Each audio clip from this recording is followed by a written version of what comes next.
Well, welcome back to Steve Robb Reviews. Today we're going to put this LP SmartSide siding on the garden shed I'm building. And guys, I'll tell you what, when I was up there doing the roofing, you would be surprised how much that roof kind of moves around a bit without the sides actually being on. And this here will stiffen it up immensely. I'll show you what this siding stuff looks like. I just come back from Home Depot. I picked up 10 sheets. That'll do the whole garden shed. And we're going to install this today, and they were $42 a piece. I'll show you what these look like. Well, here are the sheets here, and these are just terrific. These are 3/8 thick, and here's the rest in the back of my truck. Guys, if you're going to do some siding, I think, for cost wise, these are still pretty good, and they overlap each other. And they last a long time. I got one side of my garage done with this 15 years ago, and they look like brand new. Now they are primed. All you have to do is paint them. Now I want to show you a little hack that I use when I install these today. And I'll show you these two little items right now. Okay, now guys, this is my idea, and I've been using this for a long time. And a lot of people, when they go to put the siding up on a wall, like a wooden wall of course, you have to fight with it, because you got to have it come up to the top, and you have to put something on the bottom so it doesn't sag down. And of course, if you're doing it yourself, some people like to put a board under there and then like a pry bar and then step on it to raise the sheet up. Well, I'll show you what I do. Guys, just this, 2 of these. And you can see on the screws are through them. I just use ordinary construction screws. They're just temporary.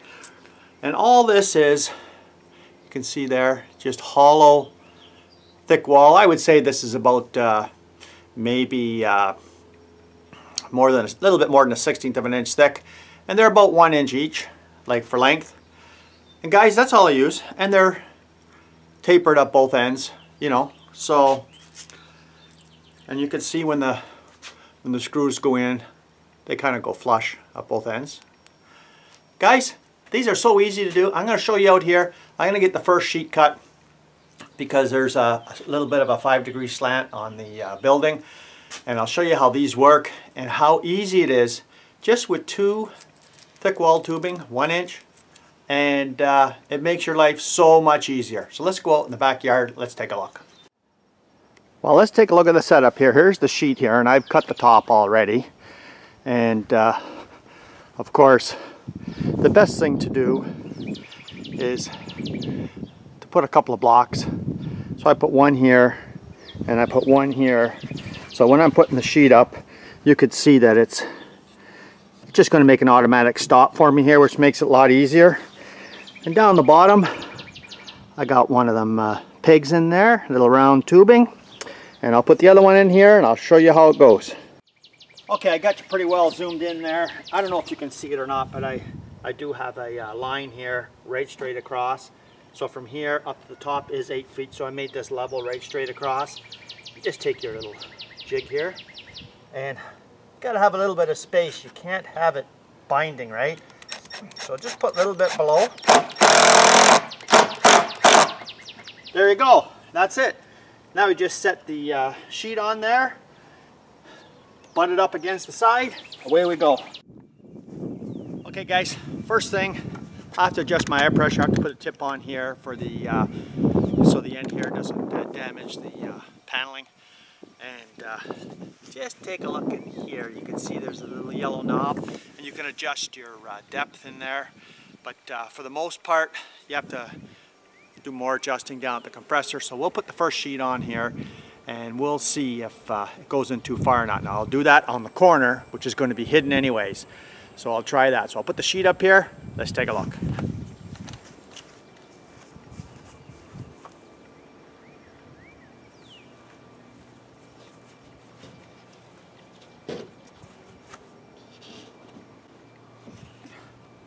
It's just sitting on them 2 pins nice.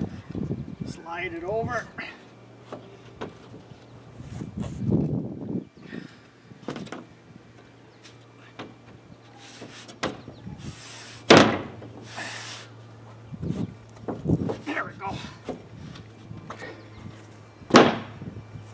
That's her right there. Now we'll try the gun. Can you imagine how hard this is? Not doing that. Plus you have to get a hammer. Now you got to get a nail. So that's in there now. Let's give her a go. Well, that's way too powerful. It went right straight through. Plus it's kind of hollow there anyways. So we'll try another spot here. That's a little better.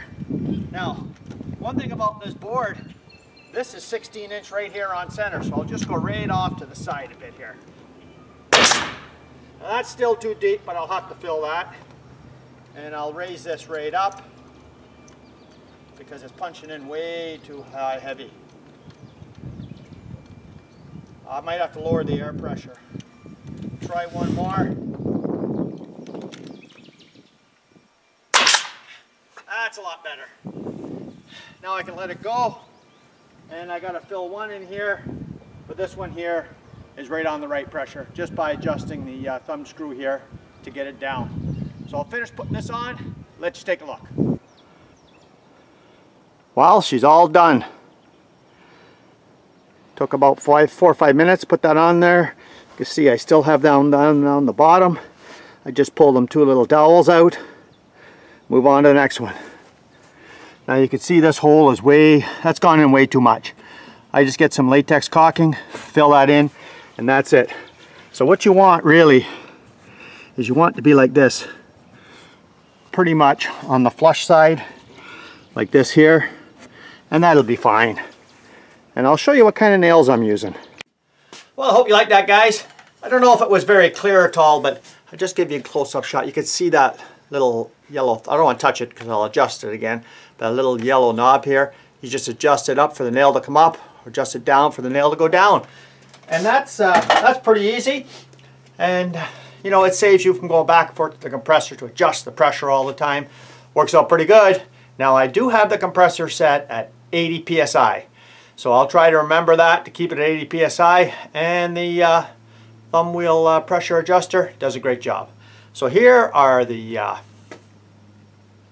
nails here, and I could have gone with the 1.5 inch ring shank, but I thought, you know what, I'll go with the 2 inch. They're a little bit thicker, and went with the spiral. So 2 inch, that's what I'm using. And for the most part, that's all you really need. So I like to spread the nails about roughly 10 inches apart, all the way down, all the way around on all the studs. And the nail gun sure does make it easier. You could see how it would be kind of tough to kind of manipulate everything, have a nail in one hand. Now I did do this years ago, but I had some help. You know, you got to have somebody else here to help you, because it's impossible, you know, to try and hold everything and nail everything in. I guess the pros can do it. I can't. So thanks for joining me here today. Next time you're going to see all the building will be done in the LP Smart Siding. And I'm going to paint it. And then I guess the only thing I'm going to show next probably would be, I guess, putting in the door. And I'm going to run some electrical from my little shed there, the steel shed you can see, all the way over under the ground and into the new one. So we'll see how we do with that. So thanks for joining me here today. If you haven't seen this channel before, well, you're welcome to subscribe. Come back again, guys. Let's have some more fun. Cheers.